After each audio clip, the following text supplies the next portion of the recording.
Hello, কি অবস্থা? কেমন আছো সবাই?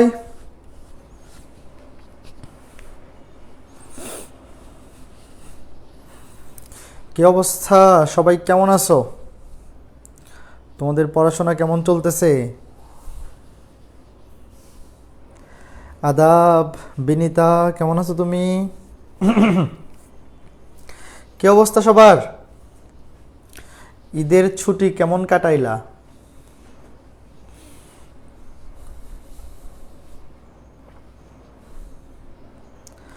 আজকে আমাদের বিপরীত ত্রিকোণমিতিক ফাংশন ও ত্রিকোণমিতিক সমীকরণ মানে চ্যাপ্টার 7 উপর সৃজনশীল বা সিকিউ ক্লাস।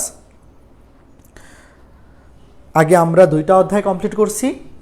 একটা ছিল জটিল সংখ্যা তৃতীয় অধ্যায়, আর একটা হচ্ছে চতুর্থ অধ্যায় বহুপদী, এবং আজকে পড়ব সপ্তম অধ্যায় বিপরীত ত্রিকোণমিতিক ফাংশন। তো এই 3টা অধ্যায় থেকেই কিন্তু তোমাদের এইচএসসি পরীক্ষায় মোট 4টা সৃজনশীল থাকবে, কারণ এই 3টা অধ্যায় ক বিভাগে আছে।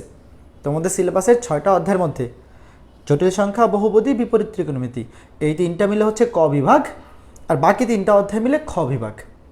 তো এই 3টা অধ্যায় থেকে কিন্তু 4টা সৃজনশীল থাকবে, এবং তোমাদের পরীক্ষায় অ্যান্সার করতে হবে যে কোনো 3টা, কিন্তু যে কোনো 3টা। তো তুমি চাইলে কিন্তু এই 3টা অধ্যায় থেকে যে 4টা সৃজনশীল আসবে সেখান থেকেই 3টা সৃজনশীল অ্যান্সার করে ফেলতে পারবা, যদি এই 3টা অধ্যায় কেউ ভালো করে পড়ে যাও। এবং এই 3টা অধ্যায়ে আমি যেভাবে পড়াইছি ক্লাসে, এবং যে সৃজনশীলগুলো বাড়ির কাজ দিছি সেইগুলো যদি কমপ্লিট করো তাইলেই কমন পড়ে যাবে। যেমন আজকেও কিন্তু এই অধ্যায়ের উপর মোট 30টা সৃজনশীল বাড়ির কাজ দেওয়া হয়েছে। উপরে ক্যাপশনে চেক করে দেখো, ওখানে কিন্তু বিপরীত ত্রিকোণমিতি অধ্যায় থেকে আমি সৃজনশীল বাড়ির কাজ দিছি, এমসিকিউ বাড়ির কাজ দিছি। অন্য 2টা বাকি প্রথম 2টা অধ্যায়ে আমি 20টা করে সৃজনশীল বাড়ির কাজ দিছিলাম, বাট এই অধ্যায়ে মোট 30টা সৃজনশীল বাড়ির কাজ দিছি। বাট 30টা যদি কেউ দেখতে না পারো, অ্যাটলিস্ট 25টা, যে 30টা বাড়ির কাজ দেওয়া হয়েছে অ্যাটলিস্ট 25টা অবশ্যই সবাই দেখবা, 25টা সৃজনশীল অবশ্যই দেখবা এবং সলভ করবা, তাইলে এখান থেকে হুবহু কমন পেয়ে যাবা। এবং কেউ যদি আমার ক্লাসগুলো করে থাকো, তোমাদেরকে তো বলছিলাম যে সৃজনশীল ক্লাস করার আগে মেইন ক্লাসগুলো আগে করে আসতে হবে। তো আমার ইনভার্স ট্রাইগোনোমেট্রি অধ্যায়ের উপর যে ক্লাসগুলো আছে সেই ক্লাসগুলো যারা করে আসছো, তোমরা উপরে আমি লিঙ্কে যে সৃজনশীল বাড়ির কাজ দিছি ওখানে যে 30টা সৃজনশীল আছে ওই 30টা সৃজনশীল নিজে নিজেই সলভ করতে পারবা, কারণ সকল টাইপের ম্যাথই আমি রেগুলার ক্লাসে দেখাইছি। তুমি যদি ক্লাসগুলো করে থাকো এবং বই থেকে প্র্যাকটিস করে থাকো যেই ম্যাথগুলা বাড়ির কাজ দিয়েছিলাম, তাইলে সৃজনশীলগুলোও তুমি অনায়াসেই প্র্যাকটিস করতে পারবা।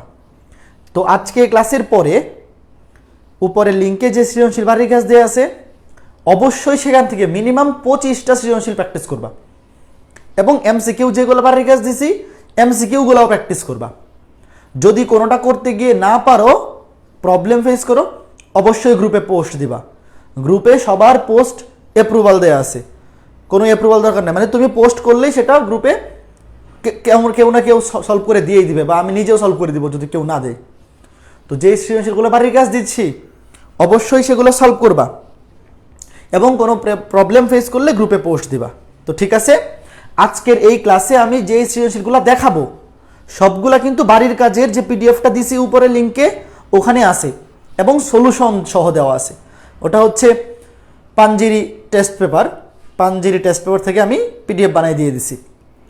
তো ওখান থেকে আজকে ক্লাসে আমি যে সৃজনশীলগুলো প্র্যাকটিস করাবো সবগুলা ওই বাড়ির কাজের পিডিএফে অ্যান্সার সহ দেওয়া আছে, বুঝতে পারছো? অ্যান্সার সহ দেওয়া আছে, এবং অবশ্যই 25টা মিনিমাম সিকিউ এবং সবগুলো এমসিকিউ সলভ করবা। ভাই আমাদের কি বিভাগ থাকবে? হ্যাঁ, তোমাদের প্রশ্নে বিভাগ থাকবে, তবে তোমরা অ্যান্সার করবা যে কোনো 3টা। বুঝছো বিষয়টা? বিভাগ আকারেই প্রশ্ন থাকবে, কিন্তু তোমার কোনো ওই রকম থাকবে না যে এই ক বিভাগ থেকে অ্যান্সার করো 2টা, খ বিভাগ থেকে 1টা, এরকম না। তুমি যে কোনো 3টা অ্যান্সার করবা। ওকে, নমস্কার সুদীপ্ত, ভালো আছি। জাওয়াদ, তুমি কেমন আছো? সোহানুর রহমান, ভালো আছি। হাবিব, রিয়াদ, ওয়ালাইকুম আসসালাম। ভাই ঈদের দিন ঘুমাইয়া কাটাইছি। হ্যাঁ, খুব ভালো করছো। ওয়ালাইকুম আসসালাম মেহাদি হাসান। তো ঠিক আছে, দেখো আমি আজকে ক্লাসে কয়েকটা সৃজনশীল প্র্যাকটিস করাবো। যেগুলা প্র্যাকটিস করাবো সবগুলাই কিন্তু আমি আবার বলতেছি, যে আমি সৃজনশীল বাড়ির কাজ দিছি সেই পিডিএফে আছে, অ্যান্সার সহ দেওয়া আছে। আমার লাইভ ক্লাসগুলা যারা করছো, সবগুলা ক্লাস এই অধ্যায়ে যারা কমপ্লিট করছো, তোমরা সবগুলা সৃজনশীল নিজে নিজেই সলভ করতে পারবা। কোনোটাতে আটকে গেলে সলিউশন দেখলেই বুঝে যাবা, সলিউশনও ওখানে দেওয়াই আছে, কিচ্ছু প্রবলেম হবে না। এমসিকিউ এর বেলাও তাই, সকল টাইপই কভার করে পড়াইছি। হ্যাঁ, তো চলো আমরা আজকে ক্লাসে কিছু প্র্যাকটিস করি। কনিক্স থেকে কয়টা থাকবে ভাইয়া? কনিক্স থেকে একটা তো মিনিমাম থাকবে। কনিক, স্থিতিবিদ্যা, গতিবিদ্যা, এই তিনটা অধ্যায় মিলে হচ্ছে খ বিভাগ। তো কনিক থেকে মিনিমাম একটা সৃজনশীল তো থাকবেই, দুইটাও থাকতে পারে। ঠিক আছে, কেউ যদি এই তিনটা অধ্যায় এবং কনিক, অর্থাৎ জটিল সংখ্যা, বহুপদী, বিপরীত ত্রিকোণমিতি এবং কনিক, এই তিনটা অধ্যায় খুব মানে এই চারটা অধ্যায় খুব ভালো করে পড়ে যায়, তাইলে তার মিনিমাম 5টা সৃজনশীল কমন পড়বে, 6টাও পড়ে যাইতে পারে। তবে আমার এই সেকেন্ড পেপার প্রিমিয়াম ব্যাচে তোমরা যারা আসো, তোমাদের আমি অবশ্যই বলবো 6টা অধ্যায় কভার করে যাও, কারণ সকল ক্লাস অলরেডি নেওয়া হয়ে গেছে। একটু কষ্ট করলেই তুমি 6টা অধ্যায় কভার করে ফেলতে পারবা। কারণ এখন যদি তুমি 2টা অধ্যায় বাদও দেও, এইচএসসির পর অ্যাডমিশনের সময় কিন্তু আবার নতুন করে পড়া শুরু করা লাগবে, তখন তুমি হতাশ হয়ে যাবা, ডিপ্রেশনে পড়ে যাবা, এক্সেসিভ প্রেশার যখন চলে আসবে। এখন যদি তুমি সবগুলো অধ্যায় পড়ে রাখো, আমি যেভাবে পড়াইছি এভাবে তুমি যদি ক্লাসগুলো করো এবং বই থেকে জাস্ট বোর্ডের ম্যাথগুলাও করো, ধরো বই থেকে তুমি যখন বাড়ির কাজ করবা অনেক বেশি ম্যাথ না করে জাস্ট যে ম্যাথগুলা একবার হইলেও বোর্ডে আসছে উদাহরণ এবং অনুশীলনী থেকে, শুধু সেই ম্যাথগুলা করলা, তাও একাডেমিকের জন্য এনাফ, তাও এনাফ। তো এইভাবে প্র্যাকটিস করো অ্যাটলিস্ট, ঠিক আছে? তারপর মিনিমাম একটা অধ্যায়ের উপর 20টা বা 25টা সৃজনশীল প্র্যাকটিস, এনাফ। চলো ভাইয়া, এখন কিভাবে ম্যাথ করব? এক অধ্যায় শেষ করলে নতুন অধ্যায় পড়ার পর আগেরটা ভালোভাবে মনে থাকে না, তখন ওটা রিভিশন দিবা। একটা অধ্যায় তুমি যে পড়তেছো সেটা অবশ্যই নোট করে পড়ার চেষ্টা করবা, বা কোত্থেকে পড়তেছো, তুমি নোট করতে ইচ্ছা না করলে তুমি কোত্থেকে পড়তেছো সেটা মনে রাখবা, যে তুমি টেস্ট পেপার দেখে পড়তেছো নাকি বই থেকে নাকি কোন গাইড থেকে পড়তেছো। তখন ভুলে গেলে সেটা আবার রিভিশন দিবা। ভুলে যাওয়াটাই তো স্বাভাবিক, তাই না? ভুলে যাওয়াটা তো স্বাভাবিক না, তুমি ভুলে যাবা, এটাই স্বাভাবিকতা। নর্মাল জিনিস নিয়ে তো টেনশন করার কিছু নাই। তুমি ভুলে যাবা, তখন আবার রিভিশন দিবা, আবার মনে হয়ে যাবে, এটাই তো সিস্টেম। রিভিশন দিতে হবে, এটা নিয়ে টেনশনের কোনো কারণ নেই। তো ঠিক আছে, চলো আমরা শুরু করি। চলো আমরা আজকে ক্লাসটা শুরু করি। আজকে ক্লাসে আমি কয়েকটা সৃজনশীল আলোচনা করব, এবং যে সৃজনশীলগুলো আলোচনা করব আমার আজকের স্লাইডে যে সৃজনশীলগুলো থাকবে সবগুলা ওই বাড়ির কাজের যে পিডিএফটা ওখানে অ্যান্সার সহই দেওয়া আছে। ঠিক আছে, আজকে ক্লাসের পর তোমাদের কাজ হবে ওখানে বাড়ির কাজে মোট 30টা সৃজনশীল প্রশ্ন আছে, সেখান থেকে মিনিমাম 25টা সৃজনশীল প্র্যাকটিস করা। তো প্রথম কথা হচ্ছে, দেখো এই অধ্যায়ে যে সূত্রগুলো আছে সেই সূত্রগুলোর মধ্যে এই সূত্রগুলোর অবশ্যই প্রমাণ শিখতে হবে, সৃজনশীলের ক নম্বরে আসতে পারে। এই সূত্রগুলোর প্রমাণ সৃজনশীল প্রশ্নের ক নম্বরে আসতে পারে। তুমি যে রাইটারের বই ফলো করো না কেন, সকল রাইটারের বইয়েই এই প্রমাণগুলো আছে, ছোট ছোট প্রমাণ, এবং আমি ক্লাসেও দেখাইছি, আমি ক্লাসেও বেশ কয়েকটা প্রমাণ দেখাইছি। তবে তুমি অবশ্যই যে রাইটারের বই ফলো করো সেই রাইটারের বইয়ের আলোচনা বা উদাহরণে দেখবা যে এই সূত্রগুলোর প্রমাণ দেয়া আছে। অবশ্যই এই ছোট ছোট প্রমাণগুলো কিন্তু খুবই সহজ, তুমি দেখলেই বুঝবা, এবং ছোট ছোট প্রমাণ।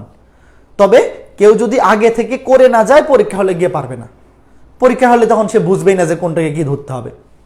তো প্রথম কাজ হচ্ছে এখানে যে 5টা সূত্র আছে এই 5টা সূত্রের প্রমাণ শিখতে হবে, সৃজনশীলের ক নাম্বার প্রশ্নে আসতে পারে। যেমন sine inverse x plus sine inverse y, এই সূত্র তো আমাদের মুখস্থ, বাট পরীক্ষায় যদি ক নাম্বারে বলে এই সূত্রটা প্রমাণ করো তাহলে কিন্তু তখন ঝামেলায় পড়ে যাবে অনেকেই। এবং এই সূত্রগুলো কিন্তু মাইনাসের সূত্রও আছে, sine inverse x plus sine inverse y, আবার sine inverse x minus sine inverse y, ওইটার সূত্রও কিন্তু আছে। দুইটার প্রমাণ একই রকম, তুমি প্লাসেরটা শিখলে মাইনাসেরটা এমনিই পারবা। Sorry, cos inverse x plus cos inverse y, এই সূত্রটা তুমি শিখলে মাইনাসেরটা এমনিই পারবা। সাইনের বেলায় এখানে প্লাস থাকলে এখানে প্লাস, মাইনাস থাকলে মাইনাস। কজের বেলায় এখানে প্লাস থাকলে এখানে মাইনাস, মাইনাস থাকলে প্লাস, এগুলো তোমরা জানো। টেন ইনভার্সের বেলায় এখানে প্লাস থাকলে উপরে প্লাস নিচে মাইনাস, আর এখানে মাইনাস থাকলে উপরে মাইনাস নিচে প্লাস। তো এই সূত্রগুলোর প্রমাণ অবশ্যই শিখতে হবে, ঠিক আছে? নয়তো হবে কি, একটা সৃজনশীল তোমার কমন পড়লো কিন্তু তুমি ক নাম্বারের প্রমাণটা পারো না, তখন কিন্তু তোমার মনটা খারাপ হয়ে যাবে যে সৃজনশীলের খ এবং গ দুইটাই পারি, জাস্ট ক নাম্বারের ছোট্ট প্রমাণটা পারি না। তখন কিন্তু তোমার 2টা নাম্বার নষ্ট হয়ে যাবে। আর তোমাদের 2 নাম্বার ভুল হয়ে গেলে কিন্তু 4 নাম্বার কাটা যাবে, কারণ তোমাদের নাম্বার হচ্ছে ডাবল, যত পাবা সেটা ডাবল কাটা যাবে, মানে ডাবল হিসাবে হিসাব হবে। তো তোমার যদি 2 নাম্বার মিস হয় তোমার কিন্তু আসলে 4 নাম্বার কাটা চলে যাবে, এটা মাথায় রাখতে হবে। ঠিক আছে, তো আমরা শুরু করি। ভাইয়া কিভাবে বুঝবো আমার এই চ্যাপ্টারের প্রিপারেশন ভালো হয়েছে? তুমি যে কোনো একটা চ্যাপ্টারে আমার ক্লাসগুলো করবা, একাডেমিক প্রিপারেশনের কথা বলতেছি, আমার ক্লাসগুলো আগে করবা। যতগুলো ক্লাস হয়েছে, যতগুলো রেগুলার ক্লাস নিছি, এমসিকিউ ক্লাস এবং সিকিউ ক্লাস ধরো করলা। তারপরে প্রথমে বইয়ের উদাহরণ প্লাস অনুশীলনী মিলে, ওই চ্যাপ্টারের উদাহরণ এবং অনুশীলনী মিলে যে ম্যাথগুলো একবার হইলেও বোর্ডে আসছে ওই ম্যাথগুলো করবা। যে ম্যাথগুলো একবারও বোর্ডে আসে নাই ওগুলো এখন করার দরকার নেই। তোমার সামনে ইন্টারমিডিয়েট পরীক্ষা, এখন খালি একাডেমিক প্রিপারেশন, জাস্ট বোর্ডে আসা ম্যাথগুলো সলভ করবা। তারপর তুমি একটা অধ্যায়ে মিনিমাম 20টা থেকে 25টা সৃজনশীল প্র্যাকটিস করবা, বিগত বছরে বোর্ডে আসা সৃজনশীলগুলা এবং কয়েকটা ভালো ভালো কলেজের সৃজনশীলগুলা। মিনিমাম 20টা থেকে 25টা সৃজনশীল তুমি যদি প্র্যাকটিস করো এনাফ। এবং এমসিকিউর জন্য একটা অধ্যায়ে তুমি 100 থেকে 200 এমসিকিউ প্র্যাকটিস করবা। তুমি যখন আমি বলি তখন তুমি কিভাবে বুঝবা যে তোমার প্রিপারেশনটা ভালো, সেটার বুদ্ধি হচ্ছে তুমি ধরো আমার ক্লাসগুলো করলা, তারপর মেইন বই থেকে উদাহরণ প্লাস অনুশীলনীর বোর্ড কোয়েশ্চনগুলো করলা, তারপরে সৃজনশীল সলভ যখন করবা তখন তুমি যদি দেখো যে নিজে নিজেই পারতেছো, তোমাকে সলিউশন দেখা লাগতেছে না, তুমি নিজে নিজেই সৃজনশীলগুলো সলভ করতে পারতেছো, তখনই তুমি বুঝবা যে তোমার প্রিপারেশনটা মোটামুটি ভালো বা পর্যাপ্ত। কারণ পরীক্ষায় তো সৃজনশীলই আসবে, তো তুমি যদি নিজে নিজে আগের বছরের সৃজনশীলগুলো সলভ করতে পারো তাহলে এটা ধরেই নেওয়া যায় যে এইবারের পরীক্ষার সৃজনশীলটাও তুমি সলভ করতে পারবা, অতটুকু ক্যাপাবিলিটি তোমার হয়েছে। ঠিক আছে, আর যদি দেখো যে সৃজনশীল সলভ করতে গিয়ে প্রবলেম হচ্ছে, পারতেছো না, তার মানে তোমার প্রিপারেশনটা ভালো হয়নি, আরও ভালো করে পড়তে হবে, আরও বেশি প্র্যাকটিস করতে হবে। আচ্ছা ওকে, ঠিক আছে, চলো আমরা তাহলে আজকে ক্লাসটা শুরু করি। প্রথমেই দেখো যে সৃজনশীলটা ঢাকা বোর্ড 2019, ঢাকা বোর্ড 2019, দেখো 2020 সালে তো পরীক্ষা হয় নাই, 2021-এর প্রশ্ন আমি কালেক্ট করি নাই, আমার এখানে যে স্লাইডটা আছে 2019 পর্যন্ত আছে। 2020-এ তো এইচএসসি পরীক্ষা হয়নি, আর 2021-এ যে প্রশ্নগুলো আসছে সেগুলো জাস্ট তোমরা যারা নতুন টেস্ট পেপার কিনছো, যারা নতুন টেস্ট পেপার কিনছো বা নতুন বই, একদমই নতুন বই কিনছো, তাদের বইয়ে হয়তো 2021-এর প্রশ্নগুলোও আছে। বাট কোনো অসুবিধা নাই, আমি যে সৃজনশীলগুলো বাড়ির কাছ দিচ্ছি তুমি যদি ওই 25টা করো তাহলে 21-এরগুলো সলভ না করলেও সমস্যা নেই, ঘুরে ফিরে একই রকম।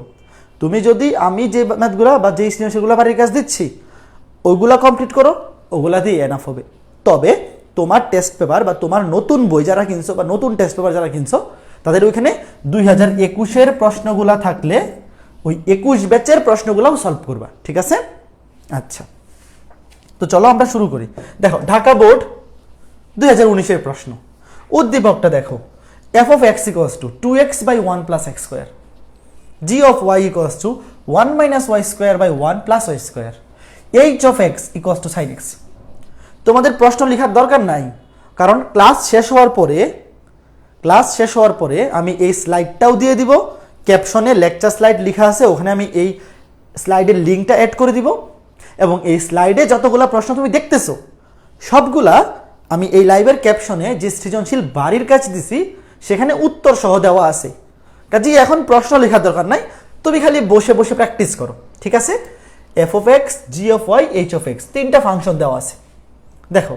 এবং ক নাম্বারে প্রমাণ করতে বলছে sin inverse m plus cos inverse n equals to π/2 হলে প্রমাণ করো যে m square plus n square equals to 1। এই প্রশ্নটাতে একটু ভুল আছে, কি ভুল আছে? প্রশ্নে হয় দুইটাই সাইন থাকবে অথবা দুইটাই কজ, তাইলে এটা প্রমাণ করা যাবে, নয়তো যাবে না। তো এই প্রশ্নটাতে ভুল ছিল। তো একটা বোর্ড পরীক্ষায় যখন প্রশ্নে ভুল থাকে তখন আসলে যারা এটা অ্যাটেম্প্ট করে সবাইকে ফুল মার্কস দিয়ে দেয়। তো এই প্রশ্নটাতে ভুল ছিল, হয় দুইটাই হবে সাইন ইনভার্স অথবা দুইটাই কজ ইনভার্স। যেমন তোমাদেরকে কিন্তু আমি ক্লাসে পড়াইছি, কি পড়াইছি? এই ম্যাথটা কিন্তু করাইছিলাম, মনে করে দেখো। Sine inverse x plus sine inverse y equals to π/2 হলে প্রমাণ করো যে x square plus y square equals to 1। এটা কিন্তু আমাদের বইয়ের ম্যাথ। হ্যাঁ, এটা হচ্ছে আমাদের বইয়ের math. Sine inverse x plus sine inverse y equals to π/2 হলে এটা প্রমাণ করো। তো সেম জিনিসটা এখানে এইভাবে দিতে চাইছিল যে sine inverse m plus cos inverse m. ধরো এখানে প্রশ্নটাতে ভুল দিয়ে দিছে, হয় দুইটাই সাইন ইনভার্স হবে অথবা দুইটাই কজ ইনভার্স। যদি এরকম হইতো যে cos inverse x plus cos inverse y equals to π/2, তাইলেও এটা প্রমাণ করা যাইতো, হয় দুইটাই সাইন ইনভার্স অথবা দুইটাই কজ ইনভার্স। তো প্রশ্নটাতে একটু ভুল আছে। তো দেখো এই জিনিসটা সৃজনশীল প্রশ্নগুলো কিন্তু আলাদা কিছুই না। বইয়ের মধ্যে উদাহরণ প্লাস অনুশীলনীতে যেই ম্যাথগুলো থাকে, আপাতত শুধু বোর্ডে আসা ম্যাথগুলো, যে ম্যাথগুলো একবার হলেও বোর্ডে আসছে উদাহরণ আর অনুশীলনী মিলে, সেইগুলো প্র্যাকটিস করবা। সেগুলাই ঘুরে ফিরে একটু চেঞ্জ করে উদ্দীপক বানায়। ধরো প্রশ্নে ছিল এক্স ওয়াই, এখানে দিয়েছে এম এন, বাকি সবই কিন্তু সেম, ঘটনা সেম। তো দেখো তুমি যদি দুইটাকেই সাইন ধরো বা দুইটাকেই কস ধরো, যে কোনোভাবে প্রমাণ করতে পারো। ধরো sine inverse m plus sine inverse m equals to π/2। ঠিক আছে, আমরা প্রশ্নটাকে কারেকশন করে নিলাম, হয় তুমি দুইটাকেই সাইন ধরবা অথবা দুইটাকেই কস ধরবা। তাহলে এখন কিভাবে প্রমাণ করবা? দেখো sine inverse m equals to কি হবে? π/2 মাইনাস, এটাকে ওই পাশে নেও। এগুলো ক্লাসেই দেখাইছি। হ্যাঁ, আজকে ক্লাসে আসলে এই সিকিউ ক্লাসে যা দেখাবো, যতগুলো ম্যাথ করব, যারা আমার রেগুলার ক্লাসগুলো করে আসছো সবগুলো অলরেডি ক্লাসে করানো হয়ে গেছে, কারণ সকল টাইপের ক্লাসে কমপ্লিট করা হয়েছে। তাহলে এখান থেকে দেখো আমি এম সমান কি লিখতে পারি? এই সাইন ইনভার্সটা এই পাশে গিয়ে সাইন হয়ে যাবে, তাই না? এই সাইন ইনভার্সটা এই পাশে এসে সাইন হয়ে যাবে। দেখো সাইন ইনভার্সটা এই পাশে এসে সাইন হয়ে যাবে। তাহলে কি হবে? π/2 মাইনাস সাইন ইনভার্স এন। দেখো এই যে এই পাশে সাইন ইনভার্সটা এই পাশে এসে সিম্পল সাইন হয়ে গেছে। আচ্ছা, এখন আমরা তো সূত্র জানি। কি সূত্র? Sine π/2 minus theta. ভাইয়া সূত্রটা কি খেয়াল করে দেখো। সাইন π/2 মাইনাস থিটা সমান হচ্ছে কস থিটা। তাহলে তুমি যদি এখানে মনে মনে এটাকে থিটা বিবেচনা করো, সাইন ইনভার্স এন প্রত্যেক বিপরীত ত্রিকোণমিতিক ফাংশনই একটা অ্যাঙ্গেল রিপ্রেজেন্ট করে। তো সাইন π/2 মাইনাস থিটা মানে হচ্ছে কস থিটা। তাহলে এখান থেকে আমি কি লিখতে পারি? M equals to cos theta. Theta মানে হচ্ছে এইটা, থিটা মানে হচ্ছে সাইন ইনভার্স এন। দেখো sine π/2 minus theta equals to cos theta, এটা হচ্ছে থিটার ভ্যালু। এখন এখানে আছে কস, এটা আছে সাইন ইনভার্স। কাটাকাটি কখন যাবে? যদি এই সাইন ইনভার্সটাকে আমি কস ইনভার্সে কনভার্ট করতে পারি, তখন কাটাকাটি যাবে। তো সাইন ইনভার্স এক্স কে কস ইনভার্স এক্স নিলে কি হয়? এই সূত্র তো আমরা ডিরেক্ট মুখস্থই করে ফেলি যে সাইন ইনভার্স এক্স সমান cos inverse √1 minus x square. মনে আছে? যাদের মনে নাই তোমরা ত্রিভুজ আঁকাবা, যাদের মনে নাই তোমরা ত্রিভুজ আঁকাবা। ত্রিভুজ কি? এই যে দেখো, এটাকে ধরো angle. Sign inverse N, N এর নিচে মনে মনে কি আছে? এন এর নিচে মনে মনে 1 আছে, এন এর নিচে মনে মনে 1 আছে। আমরা জানি সাইন থিটা সমান লম্ব বাই অতিভুজ। তাহলে এন হচ্ছে লম্ব, 1 হচ্ছে অতিভুজ। এই যে লম্ব বাই অতিভুজ, এন হচ্ছে লম্ব, 1 হচ্ছে অতিভুজ। তাহলে ভূমি কি হবে? ভূমি হবে √1 মাইনাস এন স্কোয়ার। পিথাগোরাসের সূত্র অনুযায়ী, পিথাগোরাসের সূত্র অনুযায়ী খেয়াল করে দেখো, সাগরে লবণ অনেক, তাই না? লম্ব বাই অতিভুজ। তাইলে লম্ব হচ্ছে এন, ভূমি হচ্ছে 1, সরি অতিভুজ হচ্ছে 1। তাইলে ভূমি কি হবে? পিথাগোরাসের সূত্র অনুসারে √1 মাইনাস এন স্কোয়ার। তো এই সাইন ইনভার্স এনকে যদি আমি কজ ইনভার্সে কনভার্ট করি, দেখো সাইন ইনভার্স এক্স কে, বা এখানে ছিল sine inverse n, sine inverse এনকে যদি আমি কজ ইনভার্সে কনভার্ট করি, তাহলে কি হবে? হবে কজ ইনভার্স। কজ মানে কি? ভূমি বাই অতিভুজ। ভূমি হচ্ছে √1 মাইনাস এন স্কোয়ার আর অতিভুজ হচ্ছে 1। শেষ। সাইন ইনভার্স এনকে আমি কজ ইনভার্সে কনভার্ট করলাম। ভূমি বাই অতিভুজ, ভূমি হচ্ছে √1 মাইনাস এন স্কোয়ার, অতিভুজ হচ্ছে 1। তো নিচে তো 1 দিয়ে ভাগ করার দরকার নাই, নিচে 1 দিয়ে ভাগ করার কোনো আবশ্যকতা নাই, জাস্ট 1 মাইনাস এন স্কোয়ার লিখে রাখো। এখন কজ ইনভার্স কাটা, m equals to root over of 1 minus n square, উভয় পক্ষকে স্কোয়ার করে এক পাশে নিয়ে আসো, m square plus n square equals to 1। শেষ। দেখো এই ম্যাথটা কিন্তু আমরা ক্লাসেই করছি, কাজে এটা বাড়ির কাজ দিলেও তোমরা নিজেরাও করতে পারা উচিত। তো এই ম্যাথটা প্রশ্নটাতে ভুল কি ছিল? প্রশ্নটাতে ভুল ছিল হয় দুইটাই সাইন ইনভার্স এক্স হবে অথবা দুইটাই কজ ইনভার্স এক্স, মানে হয় দুইটাই সাইন ইনভার্স অথবা দুইটাই কজ ইনভার্স হবে। তুমি যে কোনো ভাবে প্রমাণ করতে পারবা, বাট প্রশ্নে যেটা দিছে একটা সাইন একটা কজ, ওইভাবে এটা প্রমাণ করা যাবে না, এটা প্রশ্নে ভুল ছিল। ঠিক আছে, আচ্ছা ঠিক আছে, চলো পরেরটাতে যাই।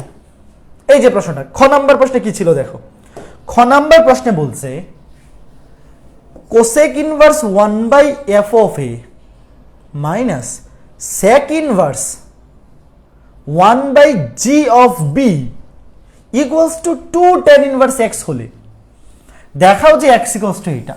প্রশ্ন পড়ে মনে হইতে পারে অনেক কঠিন, অনেক আনকমন, আসলে একদম হুবহু বইয়ের জিনিস, হুবহু মেইন বইয়ের বোর্ডে আসা ম্যাথই এটা, একদম হুবহু বইয়ের ম্যাথ।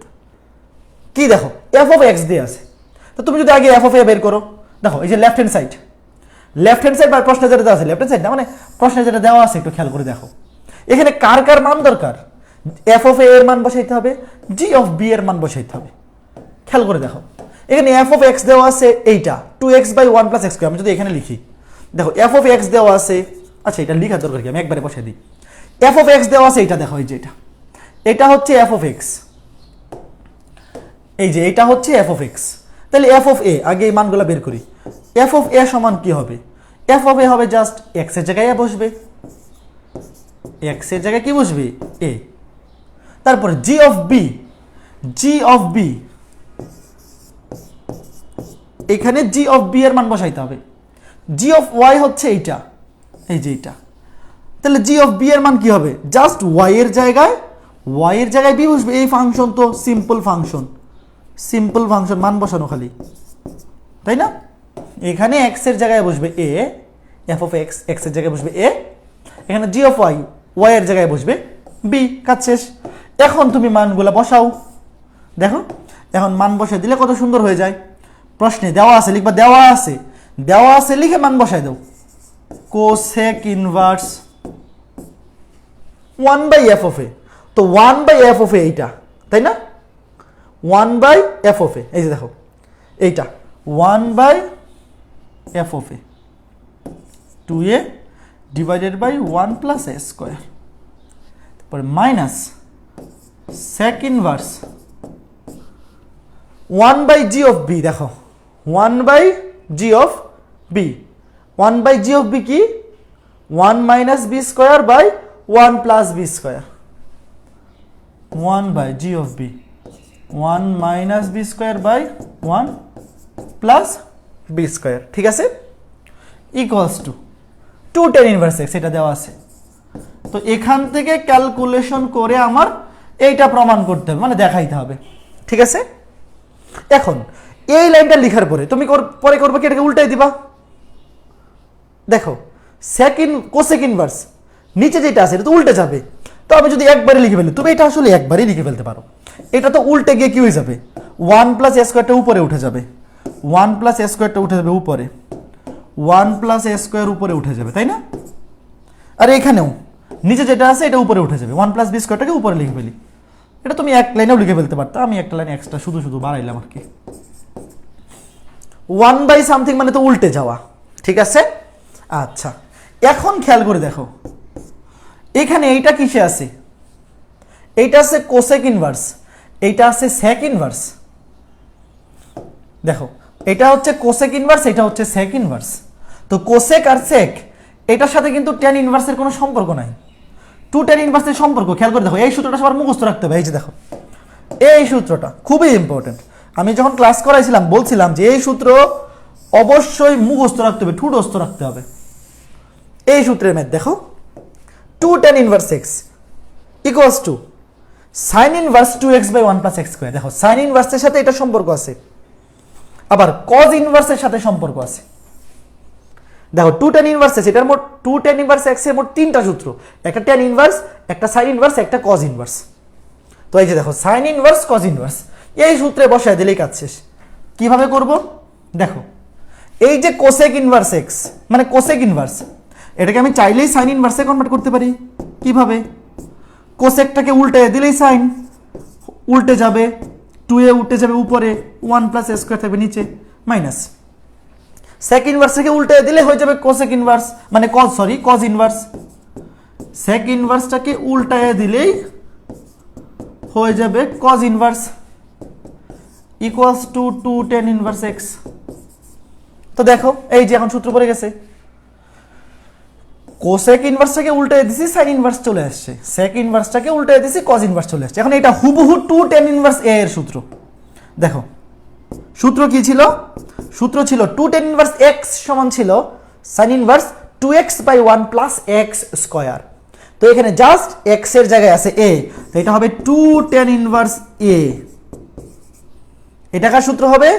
এটা হবে 2 tan ইনভার্স a। সূত্রটা একটু দেখো, যে লিখে রাখছিলাম এই যে সেম জিনিস, খালি x এর জায়গায় a আছে। তো এটা সমান যদি 2 tan ইনভার্স x হয়, ওইটা সমান হবে 2 tan inverse a, just x এর জায়গায় a আছে।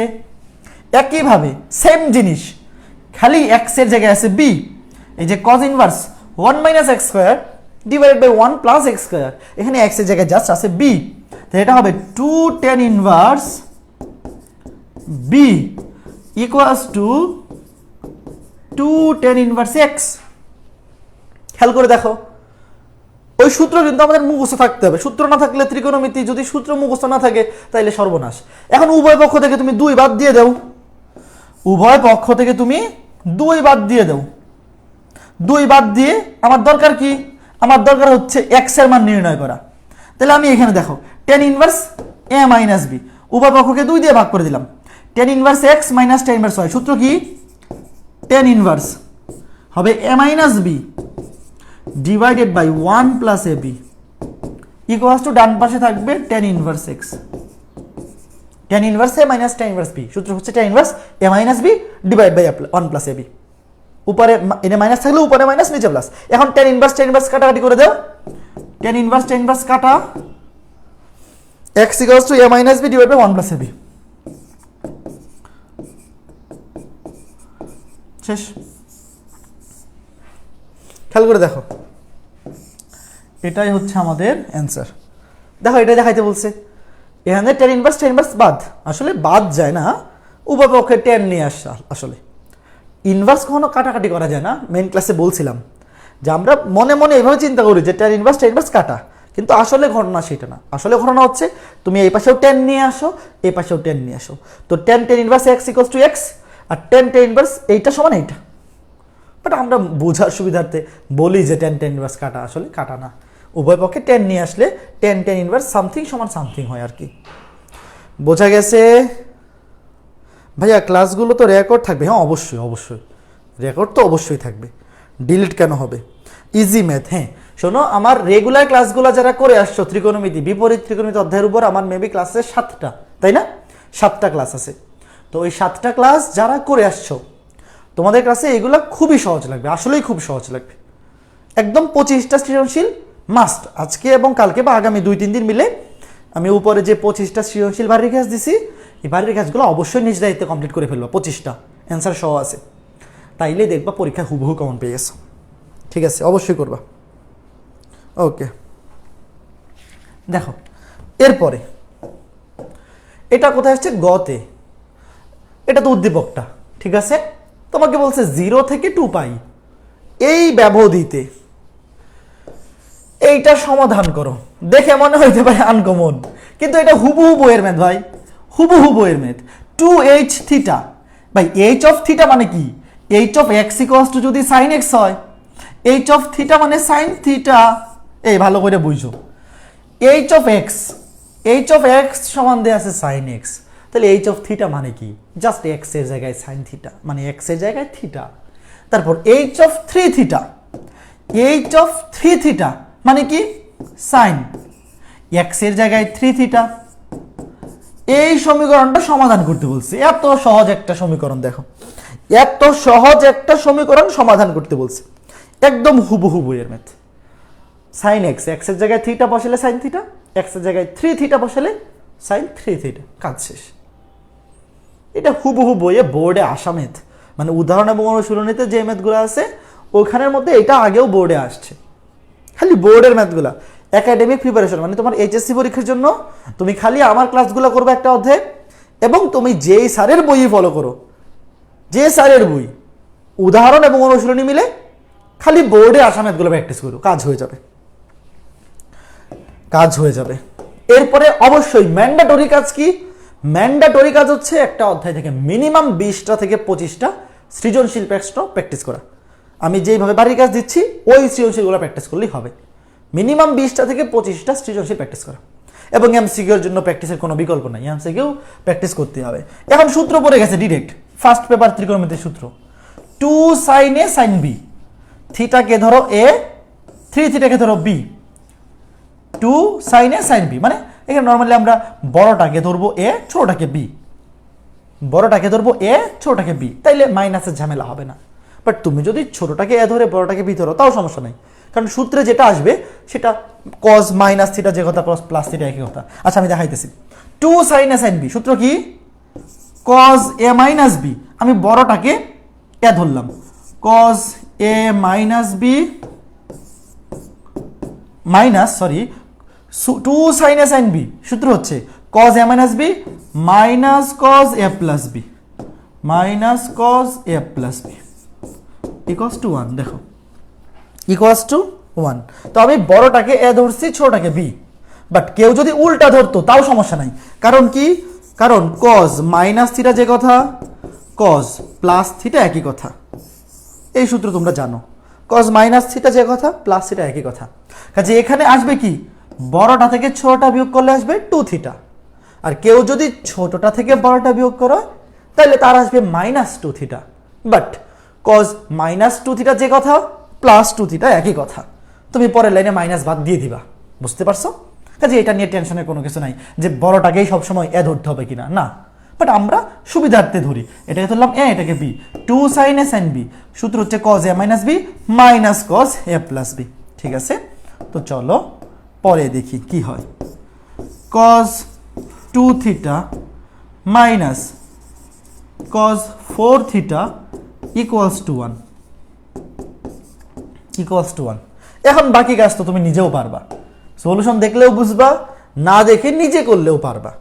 তারপরে এখান থেকে থিটার মানটা বের করে এই ব্যবধিতে প্রথমে n ইকুয়ালস টু 0, 1, -1, তারপরে 2, -2, সরি এখানে মাইনাস বসাইতে হবে না, কারণ এখানে সব 0 থেকে পজিটিভ দিকে আছে, 0 থেকে পজিটিভ। তো প্রথমে তুমি n এর মান 0 বসাবা, তারপর 1, তারপর 2, তারপর 3 বসাই ক্যালকুলেশন করবা। এই ব্যবধির মধ্যে যেগুলো পড়বে সেগুলো অ্যান্সার। যদি না পারো কেউ, সলিউশন দেওয়া আছে উপরের লিঙ্কে, ওখান থেকে দেখে নিলেই বুঝে নিবা। তো আমি যদি এখান থেকে আরেকটু করে দিই যে এখান থেকে বেসিকটা আসলে কি হবে। এই যে -4 cos থিটা, মানে সরি -cos 4 থিটা, এটাকে যদি আমি ডান পাশে নিয়ে যাই, দেখো 1 প্লাস cos 4 থিটা, এই -cos 4 থিটাটাকে আমি ডান পাশে নিয়ে গেলাম, কারণ সূত্রে পড়বে কি সূত্র? দেখো 1 প্লাস cos 4 থিটা, এটাকে এইভাবে লেখা যায় 1 প্লাস cos 2 ইন্টু 2 থিটা, তাই না? 2 ইন্টু 2 থিটা সূত্র পড়ছে, দেখো 1 প্লাস cos 2a, তুমি এটাকে মনে মনে এ ধরো, 2 থিটাকে মনে মনে এ ধরো, 1 প্লাস cos 2a, সূত্র কি? 1 plus cos 2a, 1 plus cos 2a, সূত্র হচ্ছে 2 cos square a, 2 cos square a, মানে 2 cos square theta, 1 plus cos 2a, 2 থিটাকে মনে মনে এ ধরলাম, 2 cos স্কয়ার a, মানে 2 cos স্কয়ার থিটা। ঠিক আছে, এখন যদি আমি এখান থেকে এইভাবে লিখি, দেখো এক পাশে করি, 2 cos square theta, sorry 2 cos square 2 theta minus cos 2 theta, minus cos theta equals two 0। দেখো minus cos 2 theta equals two 0। তো এখান থেকে যদি আমি cos 2 থিটা কমন নেই, কি থাকবে? 2 cos theta minus 1 equals to 0। তাহলে এখন কি লিখবো? এখন লিখবো হয় cos 2 থিটা ইকুয়ালস টু 0, অথবা 2 cos 2 theta minus 1 equals to 0। তো এখান থেকে থিটা একটা মান আসবে, এখান থেকে একটা থিটার মান আসবে, তাই না? এখান থেকে কি আসবে? cos 2 theta equals to half. এখান থেকে আসবে cos 2 theta equals to half. তো এখান থেকে একটা ভ্যালু আসবে, এখান থেকে একটা। হাফ মানে কি আমরা জানি? হাফ মানে হচ্ছে cos পাই বাই কত? cos 60 value half. হ্যাঁ, cos 60 value half pi by 3। এখন সূত্র কিন্তু তোমার মুখস্থ রাখতে হবে, এই সূত্র কিন্তু তোমার মুখস্থ রাখতে হবে যে cos থিটা ইকুয়ালস টু 0 হলে, cos theta equals two theta বা 0 হলে থিটা ইকুয়ালস টু কি? এখানে থিটার জায়গায় আছে 2 থিটা। নরমালি সূত্র হচ্ছে cos থিটা ইকুয়ালস টু 0 হইলে, হ্যাঁ, এখানে থিটার জায়গায় আছে 2 theta. cos theta equals two 0 হইলে সূত্র কি? সূত্রটা হচ্ছে 2n + 1 pi by 2, 2n + 1 pi by 2। তো এটা তো 2 থিটা সমান হবে, কারণ এখানে থিটার জায়গায় আছে 2 থিটা, 2n + 1 পাই বাই 2। তাহলে এখান থেকে থিটা সমান কি হবে? থিটা সমান হবে 2n + 1 পাই বাই 4, 2 দিয়ে ভাগ হয়ে যাবে, তাই না? তারপরে এখান থেকে cos theta equals to cos alpha, সূত্র মুখস্থ থাকতে হবে। cos থিটা সমান cos আলফা, থিটার জায়গায় বসবে 2 থিটা ইকুয়ালস টু, সূত্র কি? 2n pi plus minus alpha, 2n pi plus minus alpha. Alpha সমান হচ্ছে পাই বাই 3, আলফা সমান কত? Pi by 3। তাহলে এখান থেকে থিটা সমান কি হবে? থিটা সমান হবে 2 দিয়ে ভাগ করে দেও, n pi plus minus pi by 3 দুগুণে 6, n pi plus minus pi by 6। তো এটা হচ্ছে থিটার একটা অ্যান্সার, এটা থিটার একটা অ্যান্সার, সাধারণ সমাধান। বাট এখানে কিন্তু শুধু সাধারণ সমাধান বের করে রাখলে হবে না, কারণ তোমাকে ব্যবধি দেওয়া আছে, এই ব্যবধিতে অ্যান্সারটা বের করতে হবে, রাইট? তো তুমি প্রথমে, যেহেতু এটা পজিটিভ ব্যবধি, দেখো 0 থেকে পজিটিভ, কাজে তুমি প্রথমে n এর মান 0 বসাবা, তারপরে 1 2 3 4, এখানে 3 পর্যন্ত বসাইলেই হয়ে যাবে, 3 পর্যন্ত বসাইলেই হয়ে যাবে। নেগেটিভ দিকে বসানোর দরকার নাই, n এর মান -1 -2 -3 বসানোর দরকার নাই, কারণ ভ্যালুগুলা রেঞ্জটা পজিটিভ রেঞ্জ, ঠিক আছে? তো বসায় তুমি থিটার মান বের করবা, নিজেরা করবা, তারপরে অ্যান্সারটা হয়েছে কিনা সেটা চেক করে নিবা সলিউশনটা দেখে। সলিউশন কিন্তু আমি আপলোড দিয়ে রাখছি ওই যে লিঙ্কে, ক্যাপশনে যে লিঙ্ক দেওয়া আছে সেখানে দেওয়া আছে, ঠিক আছে? ওকে, তো এই ছিল আমাদের ঢাকা বোর্ড 2019। ঢাকা বোর্ড 2019-এর প্রশ্নটা খুবই সহজ প্রশ্ন, সব কিছুই সহজ। ত্রিকোণমিতি অধ্যায়ের, বিপরীত ত্রিকোণমিতি অধ্যায়ের আমার ক্লাসগুলো দেখে বইয়ের উদাহরণ এবং অনুশীলনীর বোর্ড কোয়েশনগুলো করে তুমি যদি এই 25টা সৃজনশীল প্র্যাকটিস করো, এমন একটাও নাই যেটা তুমি পারবা না। হ্যাঁ, পারবা না বলতে অনেক জায়গায় আটকে যাইতে পারো। ধরো এই যে এই ম্যাথটা করে দিলাম, তুমি মাঝখানে গিয়ে বুঝতেছো না যে পরে কি করতে হবে, বাট সলিউশন দেখে অবশ্যই তুমি নিজে নিজেই বুঝবা। তো সলিউশন দেখে নিজে বুঝে গেলে তখন তুমি এটা প্র্যাকটিস করে ফেলবা, কাজ শেষ। সলিউশন দেখে বুঝতে পারাও একটা ট্যালেন্ট, সলিউশন দেখে করা খারাপ কিছু না। অনেকে সলিউশন দেখেও বুঝতে পারে না যে ম্যাথটা কীভাবে হয়েছে, বাট তুমি আমার ক্লাসগুলো যদি করো এবং বই থেকে রেগুলারলি প্র্যাকটিস করো বোর্ড কোয়েশনগুলো, তাইলে পরে তুমি যখন সৃজনশীল প্র্যাকটিস করবা, নিজে আটকে গেলেও সলিউশন দেখে বুঝতে পারবা যে এখানে ঘটনাটা কি হয়েছে। ওকে, সলিউশন দেখে বুঝতে পারাও অনেক ভালো একটা অর্জন, এটা নেগেটিভলি দেখার কিছু নাই। তুমি আগে সলিউশন দেখে বুঝবা যে ম্যাথটা কীভাবে করছে, তুমি যদি জিনিসটা বুঝে যাও পরে নিজে প্র্যাকটিস করে ফেলবা, তাইলে হয়ে গেল। হ্যাঁ, ক নাম্বার খুবই সহজ জিনিস, cosec inverse √17 plus sec inverse √26/5। আমরা কি করব? দুইটাকেই ট্যান ইনভার্সে কনভার্ট করব, রাইট? এই ধরনের সবগুলা ম্যাথের মান আমরা কিভাবে নির্ণয় করি? Tan inverse x plus tan inverse y, ওই সূত্র দিয়ে। তো আমরা এটাকেও ট্যান ইনভার্সে কনভার্ট করব, এটাকেও ট্যান ইনভার্সে কনভার্ট করব, কনভার্ট করে মান বসাই দেব, সূত্র বসাই দেব, আসলে মান বসাই দেব বলতে সূত্র বসাই দেব। তো চলো দেখি ক নাম্বার প্রশ্ন, এটা রাজশাহী বোর্ড 2019, রাজশাহী বোর্ড 2019। তো এটাকে যদি দুইটাকে আমরা ট্যান ইনভার্সে কনভার্ট করব, রাইট? এটাকেও ট্যান ইনভার্সে কনভার্ট করব প্লাস এইটাকেও ট্যান ইনভার্সে কনভার্ট করব। তো কনভার্ট কিভাবে করে? চিত্র এঁকে আমরা একটা চিত্র আঁকাবো, কোসেক মানে কি? কোসেক মানে সেকের উল্টা, মানে সরি সাইনের উল্টা। কোসেক মানে সাইনের উল্টা। √17, √17 মানে নিচে মনে মনে কি আছে? নিচে মনে মনে 1 আছে। আমরা জি সাইন হচ্ছে লম্ব বাই অতিভুজ, সাগরে লবণ অনেক, লম্ব বাই অতিভুজ। তাহলে কোসেক কি হবে? উল্টা, অতিভুজ বাই লম্ব। তাহলে √17 হচ্ছে অতিভুজ, 1 হচ্ছে লম্ব, তাহলে এটা হবে 4। 4 কেন? 4 4 16 আর 1 17, পিথাগোরাস। 4 4 16 আর 1 17। আচ্ছা, এই প্রথমটা গেল। তারপরেরটা আমি এই অ্যাঙ্গেলের রেসপেক্টে বের করব। সেক, সেক মানে হচ্ছে কজের উল্টা, কজ মানে হচ্ছে ভূমি বাই অতিভুজ। তাহলে সেক হবে অতিভুজ বাই ভূমি, উপরেরটা হচ্ছে অতিভুজ আর 5 হচ্ছে ভূমি, অ্যাঙ্গেল সংলগ্নটা ভূমি। তাহলে অতিভুজ, অতিভুজ √26, ভূমি হচ্ছে 5। এটা কি হবে? এটা হবে 1। কেন? লম্ব হবে 1, কারণ 5 5 25 আর x স্কয়ার মানে 1 স্কয়ার মানে 1, 25 আর 1 26। তো খেয়াল করে দেখো, এটাকে যদি আমি এখন tan ইনভার্সে নেই, টেরা লম্ব ভূত, টেরা লম্বা ভূত মানে লম্ব বাই ভূমি 1/4। এইটাকে যদি আমি tan ইনভার্সে নেই, টেরা লম্বা ভূত লম্ব বাই ভূমি 1/5। দেখো, একটা 1/4, একটা 1/5।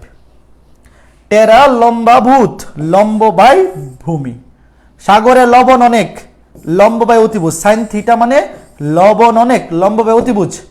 আর কবরে ভূত আছে, ভূমি বাই অতিভুজ। এই তিনটা মনে রাখলে টেনের উল্টা কট, সাইনের উল্টা কোসেক, সেকের উল্টা সরি কজের উল্টা সেক, তাইলে মনে থাকবে। এখন তুমি সূত্র বসায় দিবা কি? tan inverse x plus tan inverse y, tan inverse x plus y বসায় নিচে রাখো। হ্যাঁ, x plus y divide by 1 minus xy। অ্যান্সারটা আমি লিখে দিই। অ্যান্সারটা হবে tan ইনভার্স 9/19। সলিউশন দেওয়াই আছে উপরে, 9/19। নিজেরা অবশ্যই প্র্যাকটিস করবা। হ্যাঁ, যত সহজই হোক না কেন 25টা সৃজনশীল অবশ্যই প্র্যাকটিস করবা। 25টা সৃজনশীল প্র্যাকটিস করলে কমন পড়বেই ভাই। এইবার রাজশাহী বোর্ডের করান 21 সালের প্রশ্ন আমার কাছে নাই, নতুন টেস্ট পেপার আমি এখনো কালেক্ট করিনি। আমি যে বাড়ির কাজগুলো দিছি এগুলো হচ্ছে 2019 সাল পর্যন্ত, কারণ 2020 সালে পরীক্ষা হয় নাই আর 2021-এর প্রশ্ন এখনো আমার কাছে আসে নাই।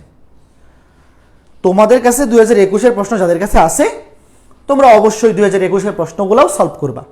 তবে 2019 পর্যন্ত আমি যে 20টা বা 25টা করে সৃজনশীল বাড়ির কাজ দিচ্ছি, ওই 20টা বা 25টা যদি সলভ করো তাইলে ওগুলোর মধ্যেও তুমি কমন পাবা, টেনশনের কোনো কারণ নেই। বাট যারা নতুন সাপ্লিমেন্ট বা নতুন টেস্ট পেপার কিনছো, তোমরা 21-এর গুলাও সলভ করো। আর 21-এর গুলা করতে গিয়ে যদি কোনো প্রবলেম ফেস করো, কেউ ধরো যে 21-এর একটা সৃজনশীল করতে গিয়ে তুমি প্রবলেম ফেস করতেছো, তাহলে অবশ্যই গ্রুপে পোস্ট করবা। হ্যাঁ, গ্রুপে পোস্ট করবা, আশা করি তুমি এই গ্রুপ থেকে সলিউশন পাবা। ঠিক আছে, চলো এরপরে খ নাম্বার প্রশ্নটা বলছে দৃশ্যকল্প 1 থেকে a plus C minus half B এর মান নির্ণয় করো। a plus C minus half B এর মান নির্ণয় করতে হবে। ভালো কথা। আচ্ছা দেখো তো, এখানে আগে আমরা এ বি সি এর মান বের করি। এ বি সি মানে কি? এইটা আগে দেখো। sec a সমান হচ্ছে √5, তাহলে এ সমান কি? এ সমান হচ্ছে sec ইনভার্স √5। খেয়াল করে দেখো, sec a সমান √5, তাহলে এ সমান sec ইনভার্স √5। তারপর sec cosec b সমান 5/3, তাহলে b সমান কি হবে? b সমান হবে cosec ইনভার্স 5/3। c সমান কি হবে? cot c সমান 3, তাহলে c সমান হবে cot ইনভার্স 3। অনেকের কাছে মানে এটা 90% স্টুডেন্টের কাছে মনে হবে যে এটা আনকমন। 90% স্টুডেন্ট ভাববে এটা আনকমন প্রশ্ন, হুবহু হয়তো বইয়ে নাই, অথচ এটাও বইয়ের একদম ট্রেডমার্ক ম্যাথ। মানে বইয়ে এরকম 2টা ম্যাথ আছে যে 2টা অনেকবার বোর্ডে আসছে, সেই ম্যাথটাকে একটু চেঞ্জ করে জাস্ট উদ্দীপক বানিয়ে এইভাবে দিয়ে দিছে, একটু চেঞ্জ করে দিছে যাতে তোমার কাছে দেখে মনে হয় এটা আনকমন। কিরকম দেখো, খেয়াল করে দেখো। এই যে a plus C minus B মানে হাফ বি, এর যদি মানগুলা বসাও, এ এর মান বসাও। এ এর মান হচ্ছে sec ইনভার্স 1/√5 প্লাস সি এর মান হচ্ছে কট ইনভার্স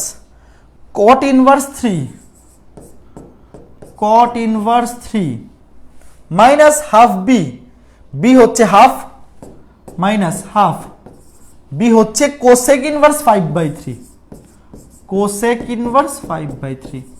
তো তুমি করবা কি, সবগুলোকে সাইন কস টেন, আমাদের কমন বা আমাদের পরিচিত জিনিস কারা, সাইন টেন কস, এরা আমাদের পরিচিত, সবগুলোকে তুমি সাইনে কসে বা টেনে নিবা আগে।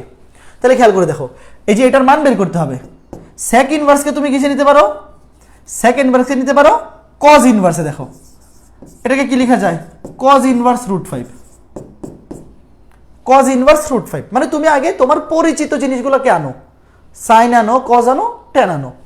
কট ইনভার্সকে কি লেখা যায়, কট ইনভার্স 3 কে লেখা যায় টেন ইনভার্স 1/3, টেন ইনভার্স 1/3। তারপরে মাইনাস হাফ কোসেক ইনভার্স 5/3 কে লেখা যায় সাইন ইনভার্স 3/5। দেখো তো এখন পরিচিত মনে হচ্ছে কিনা, আমাকে বলো তো এখন এইটা পরিচিত মনে হচ্ছে কিনা। এই আমি তো ভুল লিখছি, দেখা যায় এখানে তো সেক ইনভার্স 5, আরে একটু ওয়েট, আমি তো উল্টাপাল্টা লিখে ফেলছি। এখানে তো হবে sec inverse 5 √5, sorry sec inverse, এখানে √5, এইটা হচ্ছে √5, আমি এখানে 1/√5 কেন লিখলাম। এইটা যখন উল্টে যাবে, সেক ইনভার্সটাকে তুমি যখন কজ ইনভার্সে নিবা তখন এটা উল্টে হয়ে যাবে 1/√5। একটু ঠিক করে নাও, হ্যাঁ একটু ঠিক করে নিও, আমি দেখে ভুল লিখে ফেলছিলাম। আচ্ছা এখন তোমার কাছে কি এটা পরিচিত মনে হচ্ছে, আশা করি পরিচিত মনে হচ্ছে। এই ম্যাথটা কিন্তু হুবহু বইয়ের ম্যাথ, আমাকে বলো তো তোমার কাছে পরিচিত মনে হচ্ছে কিনা। বইয়ে এটা প্রমাণ করতে দিছিল, এই ম্যাথটা হুবহু বইয়ে আছে। বইয়ে কিভাবে আছে, বইয়ে বলছিল যে প্রমাণ করো যে এটা সমান সামথিং একটা কিছু। মনে করে দেখো, আমরা অ্যান্সার যদি দেখি, অ্যান্সার হচ্ছে tan ইনভার্স 2, এই যে এটা সমান tan ইনভার্স 2। একটু মনে করে দেখো, এটা উত্তরটা tan ইনভার্স 2, আমি আগে লিখে ফেললাম। বইয়ে এই ম্যাথটা কিভাবে আছে, বইয়ে এই ম্যাথটা আছে এইভাবে, প্রমাণ করো যে এইটা সমান tan ইনভার্স 2, বুঝছো। আর এই ম্যাথটাতে প্রশ্নের সৃজনশীলটা একটু ঘুরাই দিয়ে তোমাকে কি বলছে, এটার মান নির্ণয় করো। অর্থাৎ বইয়ের প্রশ্নটাই এই জিনিসটা বইয়ে হুবহু আছে, অ্যান্সারটাও দেওয়া আছে, তোমাকে দেখাইতে বলছিল, আর এখানে অ্যান্সারটা তোমাকে বের করতে বলছে, হুবহু দিয়ে দেয়নি অ্যান্সার। এবং এই জিনিসটাকে দেখো একটা কি সুন্দর কি করে দিছে, একটু তেরি-বেরি করে দিছে, একটু এই দিক সেদিক করে দিছে, যেন তোমার কাছে দেখে আনকমন মনে হয়, অথচ ম্যাথ কিন্তু আনকমন না। তো এটা তো আমি ক্লাসেই করাইছি, এই ম্যাথ তো ক্লাসেই করাইছি। কি করবা, এই tan ইনভার্সটাকে কনভার্ট করবা, এই tan ইনভার্স দেখো এইটাকে কনভার্ট করবা, এইটাকে কনভার্ট করার চেষ্টা করবা। এইটা আর এটা আসলে কাটাকাটি যাবে, এই tan ইনভার্স 1/3 আর হাফ সাইন ইনভার্স 3/5, এই দুইটা আসলে কি যাবে, কাটাকাটি যাবে। আমি যদি এইখানে কনভার্টটা করে দেখাই, কাটাকাটি গিয়ে থাকবে শুধু এইটা, আর এইটার মান তুমি যদি tan ইনভার্সে কনভার্ট করো আসবে tan ইনভার্স 2। তুমি এখানে অ্যান্সার রেখে দিতে পারো। শোনো, এইটা আর এইটা কাটাকাটি যাবে, দুইটা সেম আসবে, দুইটা সেম এসে কাটাকাটি যাবে, অ্যান্সার হবে শুধু এইটা। তো অ্যান্সারকে যে tan ইনভার্সে কনভার্ট করতে হবে তা নয়, তুমি হুবহু এখানে অ্যান্সার রেখে দিতে পারো যে অ্যান্সার cos ইনভার্স 1/√5। অথবা তুমি চাইলে এটাকে tan ইনভার্সে কনভার্ট করতে পারো, এই জিনিসটাকে tan ইনভার্সে কনভার্ট করলে হবে tan ইনভার্স 2, এটাকে tan ইনভার্সে কনভার্ট করলে হবে tan ইনভার্স 2। ওই ত্রিভুজ আঁকাবা, ত্রিভুজেকে কনভার্ট করবা, অ্যান্সার হবে tan ইনভার্স 2, এটাই অ্যান্সার। এখন কথা হচ্ছে ভাইয়া এই দুইটা কিভাবে কাটাকাটি যায়, এইটাকে তুমি কনভার্ট করো, দেখো এইটাই আসবে। কিভাবে কনভার্ট করে দেখো, এই যে tan inverse 1/3, tan inverse 1/3, tan inverse 1/3 কে আমরা কি লিখতে পারি, half into 2 into tan inverse 1/3। এভাবে লিখতে তো কোনো অসুবিধা নাই, এভাবে লিখতে কোনো অসুবিধা নাই। আমি একটা সামনে 2 দিয়ে ভাগ করছি, সামনে 2 দিয়ে গুণ করছি, অসুবিধা আছে? এই 2 এ তো কাটাকাটি যাবে, 2 এ 2 কাটা, লাভ কি হয়েছে, এই যে সূত্র পড়বে 2 tan ইনভার্স x, সামনে হাফ থাকলো, দেখো সামনে হাফ থাকলো, 2 tan inverse x, 2 tan inverse x কে সাইন ইনভার্সে নেওয়ার সূত্র হচ্ছে sine inverse 2x, 2 into x, x এর জায়গায় আছে 1/3, divided by 1 plus x square, 1 plus x square, 1/3 কে স্কোয়ার করলে 1/9, তো এটা ক্যালকুলেশন করে দেখো, এটা ক্যালকুলেশন করে আসবে হাফ সাইন ইনভার্স, ওখানে যেটা আছে ওইটাই 3/5। দেখো ক্যালকুলেশন করে দেখো, ক্যালকুলেশন করে দেখো, এটাই আসবে। ইচ্ছা করে সামনে 2 দিয়ে ভাগ করছি, সামনে 2 দিয়ে গুণ করছি, লাভ কি হবে? সূত্র পড়বে 2 tan inverse x। 2 tan inverse x এর সূত্র হচ্ছে sin inverse 2x by 1 plus x square, এটা আসবে এইটা। তো এখানে বসায় দাও, তুমি এই ক্যালকুলেশনটা এখানেই করবা, আমি আলাদা করে এখানে বসাই দিচ্ছি, প্লাস হাফ সাইন ইনভার্স 3/5। দেখো দুইটা কাটাকাটি, দুইটা সেম জিনিস, একটা প্লাস একটা মাইনাস, এটা কাটা, থাকবে শুধু cos ইনভার্স 1/√5।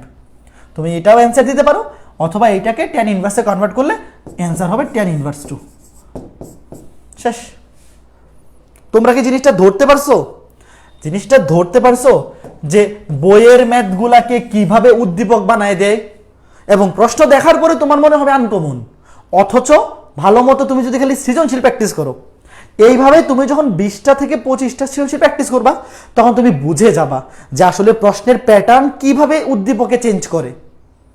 বাট তুমি যদি শুধু বোর্ড প্রশ্ন প্র্যাকটিস করে চলে যাও, সৃজনশীল প্র্যাকটিস না করো, মানে শুধু উদাহরণ এবং অনুশীলনী থেকে ডিরেক্ট ম্যাথ প্র্যাকটিস করলা, কিন্তু সৃজনশীল প্র্যাকটিস করলা না, তখন পরীক্ষায় গিয়ে কিন্তু বিপদে পড়বা।